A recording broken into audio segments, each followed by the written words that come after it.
قال رب انصرنی بما کذبون. نوح نے کہا کہ پروردگار انہوں نے مجھے جھٹلایا ہے، تو میری مدد کر. فأوحينا إليه أن اصنع الفلك بأعيننا ووحينا فإذا جاء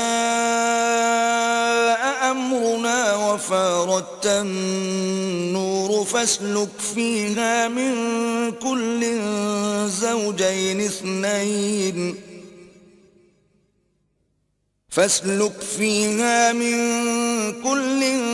زوجين اثنين وأهلك إلا من سبق عليه القول منهم ولا تخاطبني في الذين ظلموا إنهم مغرقون.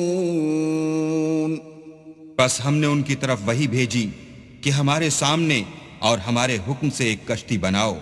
پھر جب ہمارا حکم آ پہنچے اور تنور پانی سے بھر کر جوش مارنے لگے تو سب قسم کے حیوانات میں سے جوڑا جوڑا یعنی نر اور مادہ دو دو کشتی میں بٹھا لو، اور اپنے گھر والوں کو بھی سوا ان کے جن کی نسبت ان میں سے ہلاک ہونے کا حکم پہلے صادر ہو چکا ہے.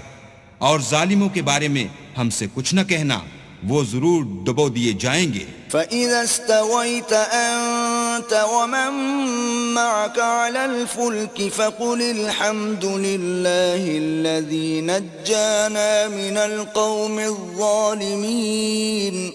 اور جب تم اور تمہارے ساتھی کشتی میں بیٹھ جاؤ تو اللہ کا شکر کرنا اور کہنا کہ سب تعریف اللہ ہی کو سزاوار ہے جس نے ہم کو ظالم لوگوں سے نجات بخشی. وَقُلْ رَبِّ أَنزِلْنِي مُنزَلًا مُبَارَكًا وَأَنْتَ خَيْرُ الْمُنزِلِينَ. اور یہ بھی دعا کرنا کہ اے پروردگار ہم کو مبارک جگہ اتاریو اور تو سب سے بہتر اتارنے والا ہے. إِنَّ فِي ذَلِكَ لَآيَاتٍ وَإِن كُنَّا لَمُبْتَلِينَ. بے شک اس قصے میں نشانیاں ہیں اور ہمیں تو آزمائش کرنی تھی.